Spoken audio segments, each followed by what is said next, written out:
Seigneur, on va poursuivre ces moments en partageant la parole ensemble.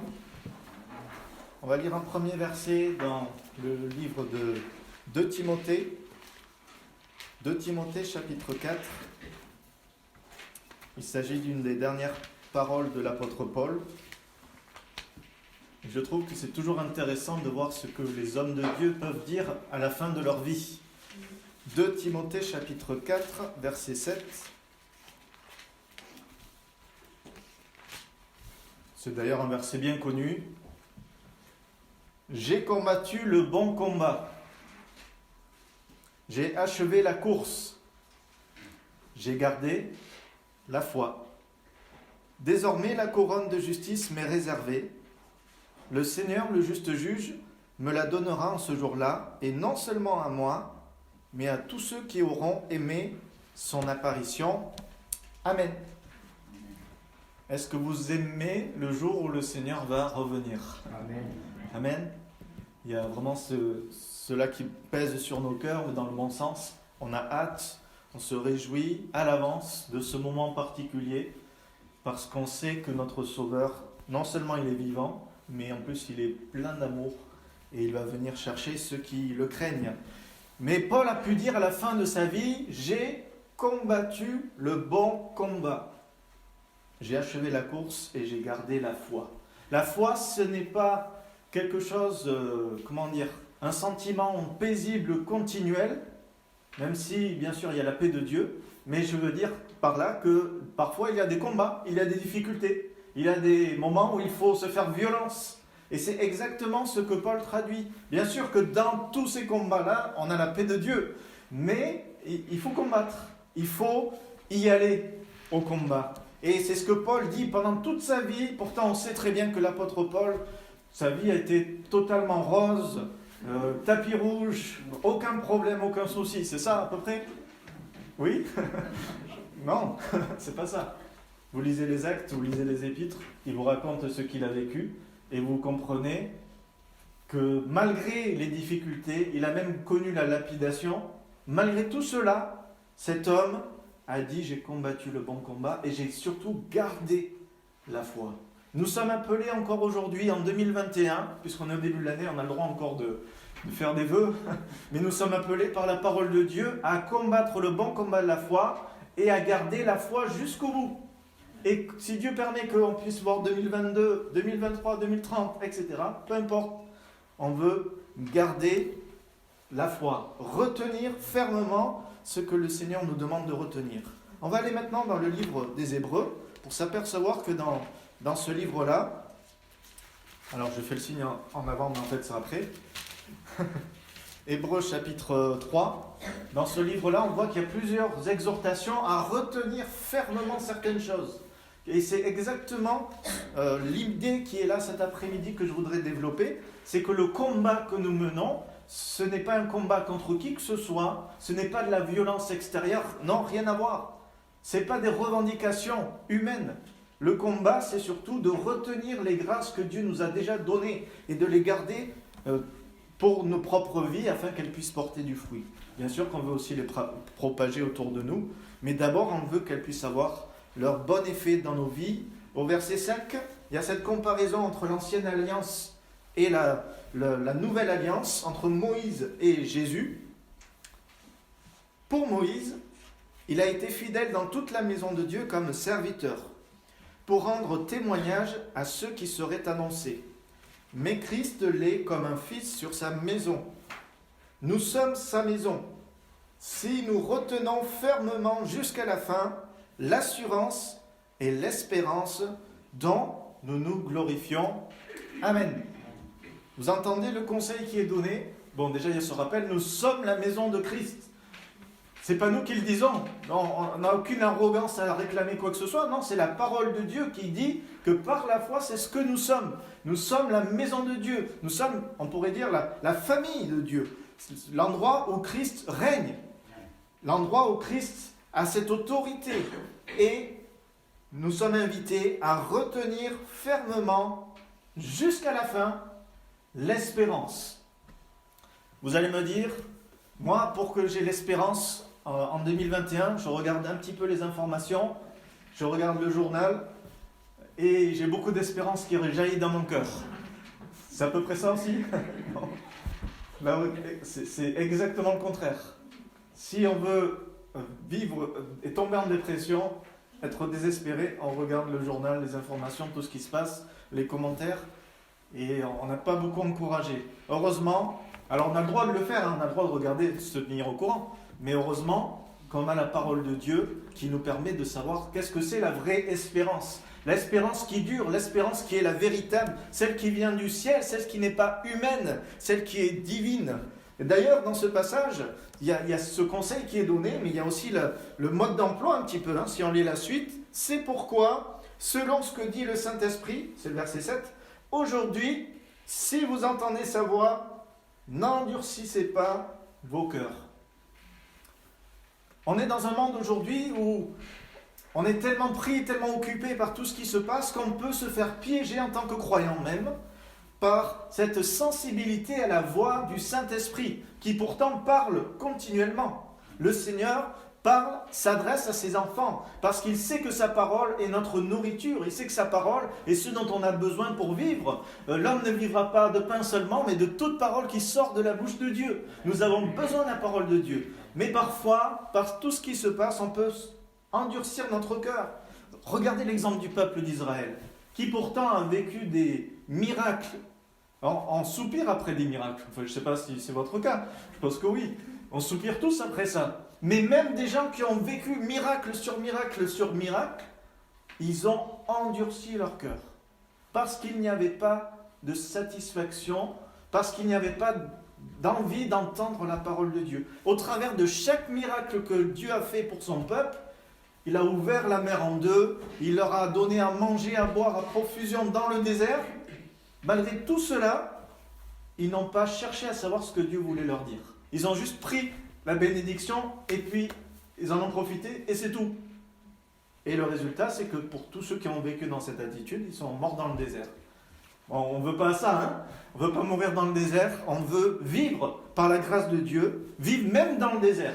Parce que c'est ce qui s'est passé pour Moïse, il a traversé le désert, pour Josué, pour Caleb, tous ces hommes ont choisi de croire, ont choisi de mettre leur foi, ils ont compris le plan de Dieu derrière tous les miracles, et alors qu'ils ont eu cette espérance qui était dans leur cœur, ils ont pu traverser tout cela. Et c'est cet exemple-là que nous voulons suivre. Regardez quelques pages plus loin, Hébreux chapitre 6. Alors je cherche un peu parce que j'ai pas tout mis dans les notes. Hébreux chapitre 6, verset 11. Encore une exhortation par rapport à l'espérance. Nous désirons que chacun de vous montre jusqu'à la fin le même empressement en vue d'une pleine espérance, en sorte que vous ne soyez pas nonchalants, mais que vous imitiez ceux qui, par la foi et l'attente patiente ou la persévérance, reçoivent l'héritage promis. Sur quoi notre espérance est-elle fondée? Notre espérance, elle est fondée sur les promesses de Dieu. Elle n'est pas fondée sur les choses de la terre, elle est fondée sur la parole de Dieu et sur les promesses de Dieu. Vous en avez des promesses que le Seigneur vous a faites et qui ne sont pas encore d'actualité aujourd'hui? On en a tous, mais est-ce qu'il y en a que Dieu vous a faites et qui sont accomplies? Oui? Moi, je peux dire oui aussi. Il y a des choses que Dieu a faites dans ma vie, parce qu'à un moment donné, j'ai reçu une promesse. Ça a mis du temps, ça a mis même des années parfois, mais Dieu a tenu parole. Parce que Dieu est un Dieu d'espérance. Et parce que Jésus est un homme fidèle. Alors regardez ce qu'il est dit dans Hébreux chapitre 10, justement par rapport à ça. Hébreux chapitre 10, verset 23. Confessons notre espérance sans fléchir, car celui qui a fait la promesse, il est fidèle. Vous avez déjà failli à votre parole? Qui n'a jamais failli à sa parole? Qui se lève maintenant et qui nous dise la recette? Parce que personne ne peut dire ça en fait, à part Jésus. Jésus n'a jamais failli. C'est lui qui donne la promesse. C'est lui dont les promesses sont dans sa parole et qui nous les apporte encore cet après-midi pour nous inviter, pour nous susciter en nous la foi et croire qu'il y a de l'espérance. On est dans un monde compliqué. Il y a une situation compliquée d'un point de vue sanitaire et dans tant d'autres domaines. Mais un enfant de Dieu doit garder et retenir fermement l'espérance. Regardez ce qui se passe, bien sûr avec réalisme. On n'est pas dans un monde plein d'étoiles et de paillettes, c'est pas ça. On voit les choses telles qu'elles sont, mais on compte aussi sur la parole de Dieu. On compte sur le Seigneur et on espère en lui. J'ai bien aimé ce chant qu'on a pris tout à l'heure, qui rejoint le verset qu'on va lire. C'est dans Hébreux 6. On y était, mais on y revient. Verset 19. Vous remarquerez que dans l'hébreu, il est souvent parlé d'espérance et de cette attitude de retenir. Cette espérance, nous l'avons comme une ancre solide et ferme pour notre âme. Elle pénètre au-delà du voile. Là où Jésus est entré pour nous comme un précurseur. Vous avez remarqué les bateaux, comment ça fonctionne ? À un moment donné, quand ils veulent ne pas bouger, ils envoient l'ancre, mais ils l'envoient dans le sol, sous-marin. Et ça leur permet d'affronter la tempête éventuellement, etc. Mais ce qui est merveilleux avec nous, c'est que ce n'est pas vers le bas qu'on envoie notre ancre, mais c'est vers le haut. Alors c'est totalement... pour l'esprit humain, c'est compliqué. Parce qu'on a l'habitude de s'ancrer dans les choses terrestres, parce que c'est ce qu'on voit, c'est ce qu'on ressent, c'est ce qu'on touche. Mais la parole de Dieu nous invite à mettre notre espérance dans ce qui est céleste, dans le ciel. Et ce qui fait la force de l'ancre, oui, bien sûr, il y a la corde, il faut qu'elle soit à peu près solide. Pour ça, souvent, c'est des chaînes. Mais c'est aussi l'endroit où elle s'accroche. Notre ancre à nous, elle est accrochée, non pas dans un endroit précis, mais elle est accrochée surtout à une personne, à la personne de Jésus-Christ. Si nous avons de l'espérance encore aujourd'hui, c'est parce que Jésus est toujours vivant, Jésus est toujours puissant, Jésus est le même hier, aujourd'hui, éternellement, et c'est ce qui donne de la force à notre espérance. Amen. Alors, nous avons tout intérêt à retenir fermement cette espérance dans notre Seigneur. On va dans Hébreux chapitre 4 maintenant. Et on va voir une autre exhortation. Après l'espérance, verset 14. D'ailleurs, c'est la suite logique, on pourrait dire, de ce que l'on vient de dire. Puisque nous avons un souverain sacrificateur qui a traversé les cieux, Jésus, le Fils de Dieu, tenons fermement la confession de notre foi. Certains ont la profession. Alors c'est la même chose, sauf que l'un c'est d'un point de vue collectif. On peut parler de la confession des assemblées de Dieu de France, par exemple, la liste des doctrines sur laquelle on est d'accord ensemble. Et puis la profession, c'est que je proclame personnellement que je valide cela. Par exemple, le jour de notre baptême, nous avons professé notre foi. Nous avons déclaré publiquement notre foi à tous ceux qui étaient présents. Oui, vous l'avez fait ? Vous avez dit de belles choses au Seigneur ? Ce jour-là, c'est souvent un temps où on rend témoignage, où quand le pasteur nous pose la question, veux-tu suivre le Seigneur toute ta vie ? Oui, je veux. Et crois-tu que Jésus est en ce... Oui, tout ce que vous voulez. Mais baptisez-moi. Et on a raison de le faire. Mais la profession, en tant que ce que la parole de Dieu dit, ça va beaucoup plus loin que juste une simple déclaration. C'est une déclaration et en même temps en disant je vais vous montrer par ma vie que c'est ce que je proclame. Amen. Je veux mettre en pratique tout ce que je dis. Et nous sommes invités dans ce verset à demeurer fermes dans la foi que nous professons ou à retenir fermement la confession de notre foi. C'est-à-dire donc cette déclaration que l'on a faite un jour à la renouveler jour après jour, à montrer à ce monde qui se perd, qui a besoin de la lumière du Seigneur, que encore aujourd'hui, il y a des hommes et des femmes qui croient, qui ont cette foi et qui brillent de la lumière du Seigneur, cette lumière qu'il a mise dans leur cœur. Un jour, un prédicateur qui commençait un petit peu à prêcher, il voulait tellement convaincre les gens dans l'église que parfois on connaissait des problèmes, alors qu'on est déjà tous convaincus. parce qu'on en a tous vécu, mais il voulait tellement en convaincre qu'il en rajoutait, il rajoutait, il rajoutait. Il disait, voilà, des fois on trouve des troubles à droite, on trouve des embûches à gauche, il y a les problèmes qui sont devant, il y a les obstacles à l'arrière. Et à un moment donné, il y a un ancien dans l'église qui a dit, oui, mais heureusement, vers le haut, c'est toujours ouvert. Et j'ai trouvé cette phrase magnifique, parce que c'est ça en fait, la foi. C'est ça l'espérance. On peut être environné d'ennemis, environné de difficultés, mais il y a toujours l'accès au ciel qui est ouvert. C'est merveilleux ça. Le monde autour de nous peut s'écrouler. Bon, c'est une façon de parler, hein, mais quand même, le monde peut s'écrouler. Notre espérance, elle est toujours vivante. Notre foi, elle est toujours là. Pourquoi ? Parce qu'elle repose sur une personne, Jésus-Christ. C'est ça qu'il est dit là. Puisque nous avons un souverain sacrificateur, alors nous pouvons retenir fermement notre foi. Nous avons un sacrificateur qui est dans le ciel et qui s'occupe de nous. Il y a quelqu'un qui pense à nous en ce moment. Il y a quelqu'un qui intercède pour nous, qui prie pour nous, pour que nous puissions tenir ferme dans la foi. En 1989, il y a un groupe d'étudiants roumains qui se sont engagés dans un voyage pour faire passer des Bibles en contrebande en Moldavie et dans l'ex-Union soviétique. Et donc ils ont fait tout ce qu'ils pouvaient pour cacher dans les voitures, dans les habits, dans les bagages, beaucoup de Bibles. Et bien sûr, ils n'avaient qu'une crainte, c'est de tomber sur des patrouilles, qu'on puisse les arrêter à des barrages, etc. Parce qu'à l'époque, ça n'avait pas la liberté d'aujourd'hui. Hein. Quoi qu'il y a des pays où c'est à peu près la même chose. Hein. Mais ils ont persévéré. Ils ont pu aller jusque dans l'endroit où ils avaient prévu d'aller et ils ont pu diffuser la parole de Dieu. Tout s'est bien passé, pas eu d'embrouille. Mais quelques jours après, ils ont entendu parler de quelqu'un qui savait ce qui devait arriver et qui avait passé tout le temps de leur voyage, les 3 jours, ils les avaient passés à genoux, à prier, à jeûner, à intercéder. Et du coup, ils ont mieux compris pourquoi les choses se sont si bien déroulées. Parce que quelqu'un était en train de prier pour eux. Frères et sœurs, savez-vous qu'il y a quelqu'un qui prie pour vous ?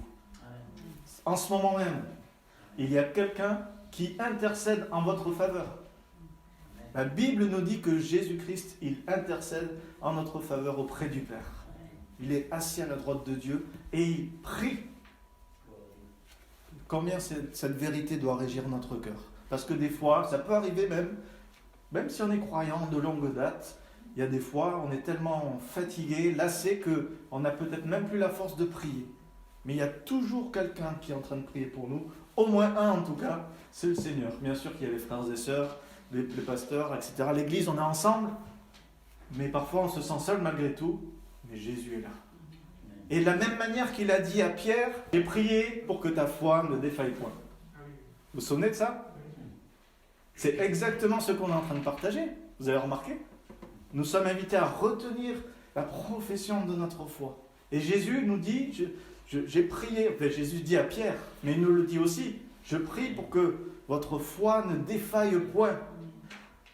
Et quand Pierre, tu seras revenu, tu affermiras tes frères. Le Seigneur ne veut pas juste qu'on soit bénis nous-mêmes, mais que cette bénédiction que l'on vit, elle puisse être propagée autour de nous. C'est merveilleux. Alors oui, c'est un combat. Oui, c'est parfois difficile. Oui, il faut tenir bon. Oui, il faut rester ferme dans ce que nous croyons. Et nous savons que ce que nous croyons, c'est ce que nous trouvons dans la parole de Dieu.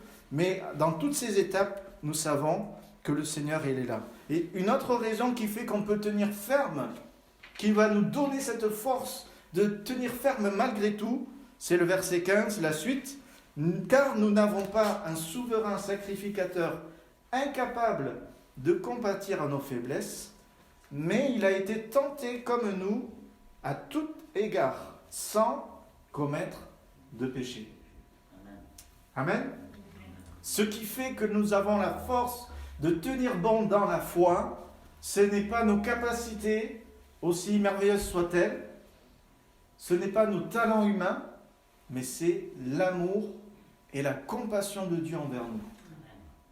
Regardez ce que l'amour de Dieu a fait pour que nous puissions être appelés enfants de Dieu. Il a donné son Fils à la croix. Il ne nous a rien refusé. On pourrait dire ça comme ça. Il a donné ce qu'il avait de plus cher pour nous. Alors bien sûr, en retour, il attend qu'on se donne à lui, sans retenir quoi que ce soit. Mais en plus, Jésus venant sur la terre a été éprouvé en toutes choses et de toute manière. Pour pas qu'on dise, oui, mais toi, tu n'as pas vécu la même chose que moi. Toi, tu ne peux pas comprendre ce que je vis. Non, Jésus peut comprendre parfaitement. Parce qu'il a été un homme sur la terre. Il a été tenté en toutes choses. Mais il n'a jamais péché. Il est parfaitement fidèle. Il est sans souillure. Il n'a jamais menti. Et on pourrait développer toutes les qualités de Jésus qui montrent qu'il est parfait. Et cette perfection-là et cette force face à la tentation, il veut nous la communiquer encore cet après-midi. Pour que nous puissions tenir ferme dans la foi. Le monde d'aujourd'hui, la société d'aujourd'hui, sans le faire volontairement en tout cas, mais il y a une tentative d'étouffer la foi. Je ne sais pas si vous le réalisez, mais de plus en plus que ce soit les lois, que ce soit la mentalité, que ce soit toutes sortes de façons de faire, de raisonnement, quand on a la foi, on a l'impression d'être en total décalage. Mais on ne va pas avoir peur pour autant, on ne va pas trembler. On veut aimer d'ailleurs les uns et les autres, peu importe. Mais on veut surtout garder la foi dans notre Seigneur.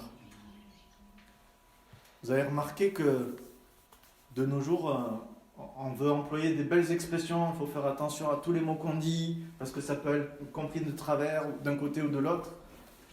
Et même certaines versions bibliques, ils ont fait ce choix-là de ne pas dire certains mots, de ne pas dire le péché, de ne pas dire la repentance. Non, ça va trop piquer les gens. Je ne dis pas que toutes les versions, qu'il faut les jeter, c'est pas ça que je dis. D'ailleurs, vous verrez le troisième point, ça va répondre à votre question. Mais je dis que quand même, il faut garder le message tel quel. Le message que nous sommes pécheurs et que par la foi, nous sommes sauvés du péché. Que Dieu nous donne une vie sainte, nouvelle, bénie de sa part. Alors on va justement aller voir, dans 1 Thessaloniciens chapitre 1er. On retourne quelques pages en arrière. Vous voyez, j'ai pensé à vous, puisqu'on est dans les alentours des Hébreux. Hébreux, Timothée, Thessaloniciens. 1 Thessaloniciens chapitre 1 verset 19. Un autre combat de la foi que nous devons mener. N'éteignez pas l'esprit. Ne méprisez pas les prophéties. Mais éprouvez toutes choses. Retenez ce qui est bon. Abstenez-vous de toute forme de mal. Amen. Le verset clé dans ce passage sur lequel je veux insister cet après-midi, c'est de retenir ce qui est bon. Nous devons retenir fermement l'espérance, nous devons retenir fermement la foi et nous devons retenir aussi ce qui est bon. Comment est-ce que l'on fait cela ? Comment un enfant de Dieu, cet après-midi et puis tous les jours, retient fermement ce qui est bon ? Les conseils sont donnés dans le verset. D'abord, n'éteignez pas l'esprit. N'éteignez pas l'esprit. Comment est-ce qu'on fait pour éteindre l'esprit ? Oh, non pas qu'on dit, allez, maintenant je ne veux plus du Saint-Esprit. C'est pas ça. Si c'était ça, ça serait beaucoup trop flagrant. Mais c'est parce que je ne marche pas continuellement selon le Saint-Esprit, tout simplement. On parlait de sensibilité au Saint-Esprit, à la voix de Dieu. Celui qui ne reste pas sensible à la voix de Dieu, petit à petit, sans s'en apercevoir, il endurcit son cœur. Vous savez que Dieu parle tantôt d'une manière, tantôt d'une autre, et ce qui est terrible, c'est la suite surtout. Et on n'y prend pas garde. C'est ça l'insensibilité ou l'endurcissement. C'est pas que Dieu ne parle pas, c'est que Dieu parle et parfois on n'y prend pas garde. Mais on a besoin, jour après jour, de laisser le Saint-Esprit parler à nos cœurs, nous dire peut-être quelque chose. Je me souviens de ce passage de cet homme de Dieu. J'aimais beaucoup lire les biographies des hommes de Dieu qui ont traversé les siècles. Et il y avait cet homme de Dieu qui disait que dès l'instant où il sentait dans son cœur que le Seigneur était en train de lui parler, il coupait tout ce qu'il faisait. Parfois c'était extrême parce que même il avait une personne invitée chez lui et il sentait à ce moment-là que le Seigneur voulait lui parler. Alors pendant quelques minutes, il se retirait, il laissait son épouse s'occuper de tout, et lui, il allait passer un temps dans la présence de Dieu, recevoir. Et après, il revenait, peut-être qu'il avait une parole, ou le Seigneur lui avait montré quelque chose. Mais il y avait cette sensibilité. Et j'ai aimé cette leçon que ça nous donne, de rester sensible, de ne pas éteindre le Saint-Esprit. On peut se faire piéger aujourd'hui par les pensées de ce monde, on peut se faire piéger en pensant que par nous-mêmes, on peut s'en sortir, en pensant qu'on peut y arriver, parce qu'après tout, on a beaucoup d'expérience, après tout, on connaît le Seigneur depuis tant d'années, on a l'habitude, on fait du copier-coller sur les situations. Ça vous est jamais arrivé de penser à une situation en disant moi j'ai vécu ça, donc toi il faut que tu fasses ça. Des fois ça fonctionne, hein, mais ce n'est pas systématique. On peut donner un conseil en disant voilà, pour moi ça s'est passé comme ça. Mais c'est tellement plus important de laisser le Saint-Esprit nous conseiller, de laisser le Saint-Esprit nous montrer. Et quand on accepte d'ouvrir notre oreille à ce que le Saint-Esprit nous dit, c'est de cette manière-là qu'on entretient la flamme et qu'on n'éteint pas l'Esprit. Alors bien sûr, si on fait quelque chose contre Dieu, qui est le contraire de sa parole, ben là forcément, on va mettre un grand seau d'eau sur le Saint-Esprit dans notre vie. Hein. Mais on veut être de ceux qui avancent et qui vont de l'avant et qui font ce que le Seigneur nous demande. Le deuxième conseil, au verset 20, ne méprisez pas les prophéties. Est-ce que vous avez déjà méprisé les prophéties ? Vous allez dire, oh là là, ils exagèrent dans cette Bible-là. Quand même, mépriser des prophéties. Ben moi, je peux vous dire que c'est quelque chose que j'ai vécu personnellement. Alors, je ne sais pas dans le Gers, je n'ai pas eu l'occasion encore de connaître bien, mais j'ai connu des églises où tous les dimanches, il y avait la même prophétie qui était apportée au même moment, par la même personne, de la même façon, avec les mêmes mots. Et au bout d'un moment, on peut se dire, est-ce que vraiment ça vient de Dieu ou pas ? On peut se poser la question. Mais là, je n'ai jamais méprisé qui que ce soit de cette manière. Par contre, je me souviens dans une église où il y avait quelqu'un qui, de temps en temps, apportait une prophétie et que je connaissais bien parce que c'était quelqu'un de ma famille. Pas la famille toute proche, mais quelqu'un qui était quand même de ma famille, dont je connaissais la vie personnelle. Et parfois, il apportait des prophéties. Et ce qui était incroyable, c'est qu'il avait beaucoup d'émotions. Il avait une facilité pour parler. Et ce qu'il disait, c'était merveilleux. C'était le ciel sur la terre. Mais moi, je connaissais l'autre côté de la face. Et je disais, mais c'est pas possible. Il ose faire ça, alors qu'à la maison, c'est comme ci, c'est comme ça. Et moi, je peux dire, j'ai méprisé les prophéties. Cette prophétie-là, en tout cas. Alors, peut-être que vous ne l'avez jamais vécu. Mais moi, j'ai appris une leçon aussi. Parce que, à la sortie de l'église, alors que je partais dans mes raisonnements en disant, mais pourquoi Dieu laisse faire de telles choses, etc. La justice de Dieu. Je sors et je sais que le Seigneur a permis que ça soit comme ça. Il y avait deux personnes qui discutaient. Je les entends discuter. Et la dame, elle dit, oh, c'est merveilleux. J'avais fait telle prière au Seigneur. Et avec cette prophétie-là, et je savais que c'était celle-là, avec cette prophétie-là, le Seigneur m'a parlé, a répondu à ma prière exactement ce que j'avais besoin. C'est merveilleux. Ah, moi, je suis resté là, scotché. J'ai été sonné KO. Et en même temps, avec le recul, je suis tellement content. Parce que j'ai compris ce que ça voulait dire. Ne méprisez pas les prophéties. Ça ne veut pas dire qu'il faut accepter les bras ouverts tout ce qui se dit. Hein. Ça ne veut pas dire qu'il faut laisser les gens qui vivent dans le péché faire n'importe quoi. À cette époque, j'étais trop jeune pour pouvoir faire autre chose que prier. Mais ça veut dire qu'il faut retenir ce qui est bon.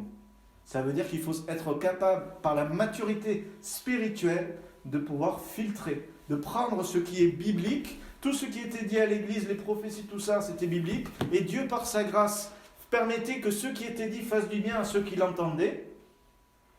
Mais derrière cela, la personne allait un jour devoir s'expliquer avec lui. Et ça la regarde à elle. D'ailleurs, je vous le dis, mais son enfant qui, lui, assistait à la scène et qui s'approchait de Dieu, il est reparti en arrière. Donc vous voyez, c'est à double tranchant, hein, quand on montre une apparence à l'église et quand on vit autre chose. Mais, moi j'ai appris. Et j'espère que cet après-midi, ça vous encourage à ne pas mépriser les prophéties, mais à éprouver toutes choses. Nous avons ce devoir en tant que croyants éprouver ce que nous entendons. Aujourd'hui, nous sommes inondés avec Internet, inondés de messages, inondés de textos, inondés de mails qui parlent de Dieu, et nous devons éprouver toutes choses. Comment est-ce qu'on éprouve quelque chose? Alors, quand il s'agit de celui qui construit des armes en ferraille, à un moment donné, il doit passer tout ça au feu. Mais nous, on le passe au crible de la parole de Dieu. Et c'est elle qui nous permet de savoir ce qui est bon. C'est pas moi qui dis, ah tiens, le monsieur il parle bien là, donc c'est bien. Il y a Dieu, il y a Jésus, donc c'est parfait. Non, c'est la parole de Dieu qui me conforte. Ce qu'il dit, est-ce que c'est droit, est-ce que c'est juste, est-ce que ça correspond ou pas? Et c'est ainsi que ma foi, et c'est ainsi que mon espérance, et c'est ainsi que toute ma vie reste ferme dans la présence de mon Dieu. Éprouvez toutes choses, abstenez-vous de toute forme de mal. Il y a aussi cette décision, en tant que personne qui veut retenir ce qui est bon, cette décision de couper avec tout ce qui est mal. Frères et sœurs, nous le savons pertinemment les uns les autres, qu'il y a des choses dans nos vies parfois qui sont mauvaises. Et là, nous ne devons pas tergiverser, mais nous devons dire, Seigneur, aide-moi, je veux arrêter ceci ou arrêter cela, que ce soit des paroles, que ce soit des pensées, que ce soit des actions, peu importe. On n'est pas là pour juger qui que ce soit parce qu'on est tous logés à la même enseigne, mais on est tous devant le Seigneur, le souverain sacrificateur, notre souverain sacrificateur. Celui qui intercède pour nous afin que nous puissions tenir bon. Est-ce que nous pourrons un jour dire comme l'apôtre Paul, j'ai combattu le bon combat, j'ai achevé la course, j'ai gardé la foi. On ne sait pas combien notre course va durer encore, mais on veut tout faire en ce moment et jusqu'à ce que le Seigneur nous prête vie pour garder la foi, l'espérance et ce qui est bon. Que son nom soit béni. Merci Éternel. Merci pour ta parole. Merci parce que les principes que tu nous donnes sont clairs, Seigneur. Et nous voulons être sensibles. Oui, nous croyons qu'aujourd'hui encore nous entendons ta voix. Ce n'est pas la voix d'un homme, mais c'est la voix de ta parole qui nous parle par le Saint-Esprit cet après-midi encore. Seigneur, nous voulons être attentifs, ne pas endurcir notre cœur, ne pas laisser les raisonnements de ce monde occulter quoi que ce soit. Mais Seigneur, nous voulons lancer l'ancre jusqu'à toi et nous accrocher fermement encore. Oh Seigneur, malgré les tempêtes, malgré